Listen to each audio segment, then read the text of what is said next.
So this is a little bittersweet, but welcome to the season finale of The Girl Tribe.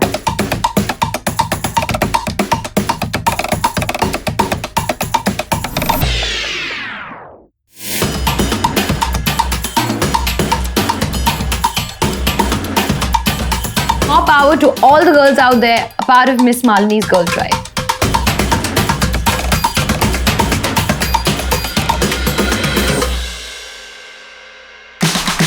Is it true that the women still get paid a lot less in the industry? Not me. You get paid the right amount? Yeah. I get paid at par, if not more. But then also that's because I have not done a film with Salman Khan or Shah Rukh Khan, these actors who we've seen since childhood, who have an empire. So I honestly feel like, because I have not faced this, and I know for a fact on several projects, the male stars, if the females win bigger, have been paid less. I know of a couple of those instances too. I personally feel like Bollywood respects box office. If you can put bums in the seat, if you have credibility to give a market, some kind of return on investment, then you're good. I think that's what decides your pay. Now that you have gotten to this point of evolution in your life, in your relationships, and your career, looking back, if you could tell that Sonali who was about to quit to have a baby, what's the one thing you would tell her? And I'm sure there's a lot of women who need that advice. So, I'm really hoping that I didn't totally quit it. Yeah. In the sense, I was an actor, I was in a certain brain space, and I did certain kind of roles. Yeah. I think I've just evolved to doing different things. I started doing television, and in which I could manage my child, and I could manage the home, and I could do it. And I still continued. I think book club and everything is also an extension of that, because you're somewhere, you are in public life, you are a celebrity. Yeah. How do you use it in a certain way? Your brain has been used to working for so long. You need to use it. So that's how these various things and different things come up. And I think from there, I'll always keep finding new paths. And I'm sure I haven't still found exactly what it is that I want to do. So I think there's a lots more that I have to learn, and lots more that I'm going to find still. Yeah. So I was scrolling through your Instagram and I love it. And, one actually went and saw that song with the green little alien that you repeated, which is amazing. And then I saw this character, this Komal and her boyfriend. So Komal is amazing. She always tells her best friend about Shashi, who's her boyfriend, who's also a drug dealer. Yeah. So you're talking about the fact that he's a drug dealer. You're talking about the fact that they hook up. Were you scared, or did you get any backlash for that? Not at all. I generally always put out what I know or what I've experienced. Now, I may not be like the character, but the character, at least the ones that I create myself, they don't have those kind of barriers कि मैं ये नहीं कर सकती, वो नहीं कर सकती. Because the fact is that most people have a rocking sex life, whether or not they talk about it. Sure. Urban life has its own manifestations. I mean, look at the population alone. I like how we pretend like nobody Everyone's has sex. doing it. Yeah. So, and this is such a normal part of your life. And ये भी एक stereotype होता है ना कि कोमल जैसी लड़की का boyfriend नहीं होगा. क्यों नहीं होगा boyfriend? होगा. कोमल तो बहुत ही कमीनी है. How do you know? Is it because it's like a secretion, that's something that's exiting your body? Like, what is the reason? I think people are uncomfortable with the behind the scenes of women's sexuality. Like, I think they're very comfortable with put on the hot clothes and go seduce people, but they're not okay with what goes on inside. They don't want to deal with it. Whereas actually the reverse for men is their erections are super chill. Yeah. Erections are like part and parcel of culture. Whereas lipstick under my burqa, a woman just fantasizing is like, we need to censor this. What can you do to just let them know that women are people? That's all the battle is. So what happens within the industry? Did you feel there was support for you? Not really. Because unfortunately, when I went underground, I had a lot of friends I used to party with, hang with. And nobody really, I fell off the wagon, so they stopped, they didn't really call. But that is the name, that's the game. If I get back in and I start, wearing the right clothes and I start getting seen, or someone posts a picture of me and going like, oh, I'll be invited right back in, and it's all a sham and it's all a clique. And it's all this little, like a tribe. Yeah. And everybody... Not the same kind of tribe. No, but it's like this mutual admiration society. And unfortunately, everybody wants to aspire to be it. So everybody wants to be in it. And then it's this vicious... by doing anything. So it's just... but it's what works. So why is it wrong? Are people always worried to take up an argument with you? No, because it's interesting, especially when my team and I sit together, because we're all lawyers, and then we'll be like, but what did this sentence mean? And I really take into account the things that come out of my mouth. Yeah. So I hold myself to account for everything that I say. And very often, if I falter, if I say something wrong, I'm okay being called out on that as well, because I know that there's a lot of unlearning even I have to do. I am very okay with unlearning, being called out where I falter, because I still have a lot to learn. If you say something that's sexist or inappropriate, I will call you out. I will keep calling you out. If you refuse to listen, I will excuse myself from said situation. But like I said, in every situation, in every space, I hold myself to accountability. I will demand for better from people around me. If demanding for better makes you uncomfortable and you don't want to be around me, that's okay. I'll survive. I'll live. I want to know, आपकी life में कोई change आया है in finding love, and आपको क्या लगता है? Finally, I'm going to say this today.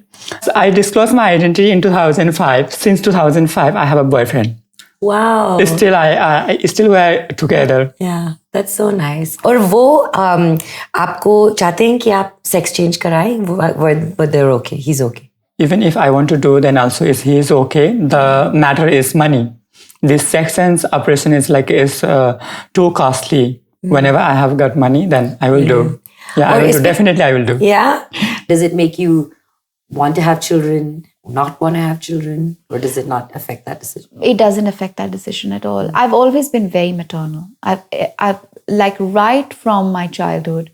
I don't know whether it's because of the experiences that I had, but I've always been very protective, very maternal. Would I want to have children?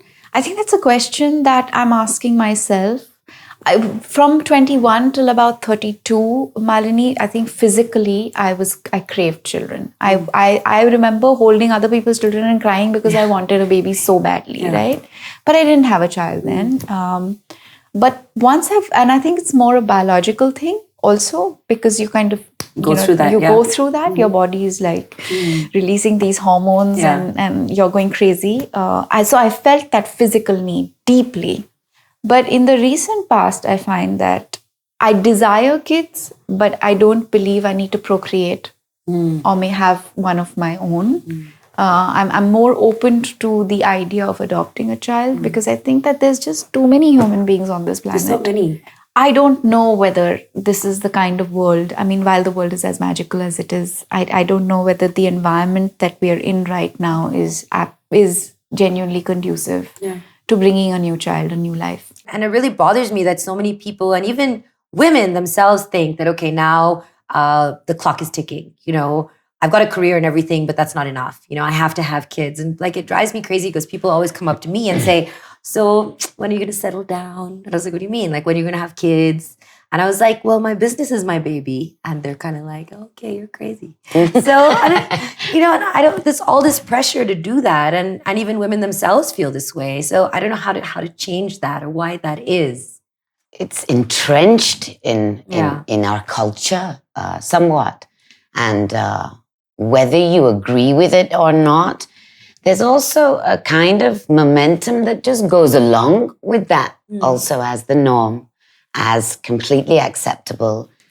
The only way you can possibly change it is in your individual story. Yeah. And hope that has a positive impact on others, you know? First we thought, that, okay, how do you spread this information that it's not okay and you must teach children at a certain age about violence and not to, because you have to teach the boys before, I don't know what age they turn into people who are sexist. It's so gradual, right? I mean, I have a son, he's going to be 8.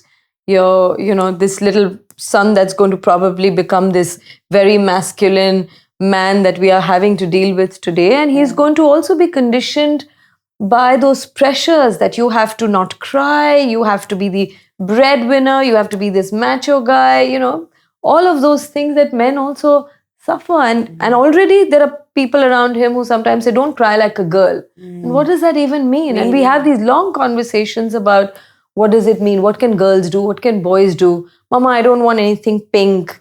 No, that you go enter a toy store, they'll first tell you boy or a girl. Yeah. I'm like, how does it matter? Give me gender neutral toys. So I have a doll, we have kitchen set, we do gardening, we do pottery, we do whatever is seen as a little softer things, but we've got to make our boys more sensitive, and they need to appreciate and understand the world needs to be a more equal place. So I think it's just as difficult or as challenging. I'm going to ask you, before you go, to please put a pledge up on my wall of fame, so I'm inspired every day when I see it. I want to keep finding ways to tell our stories. I love that. To be an uncensored woman, #NoFilter. Reduce, reuse, and recycle. To remove this term female comedian from the online dictionary. I just want equality for everyone. To unapologetically speak up and demand for better for the women and children of our country. Be open to life. Let's all live a real, unfiltered life. To raise my boy to What you said with empathy. look at the world with compassion and empathy. Being my best self, going for the goals and coming through without worrying about intimidating anybody. Please pin this up on my wall of fame. Thank you.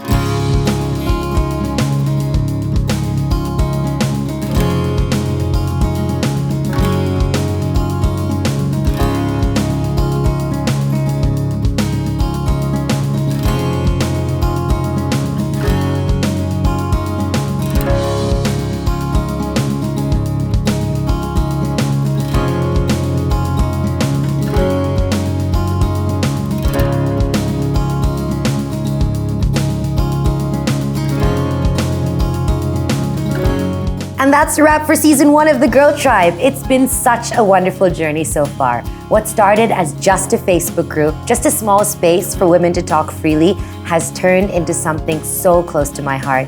I've been blessed to have this platform, this show, as an opportunity to make a real change. And I hope you've enjoyed immersing yourself in real conversations as much as I did. Don't forget to show your love by joining me on Facebook at Malini's Girl Tribe. Share your thoughts with women all over the country so that we can learn and make a difference for the generations to come. I'll see you very soon. Till then, remember, let your vibe attract your tribe.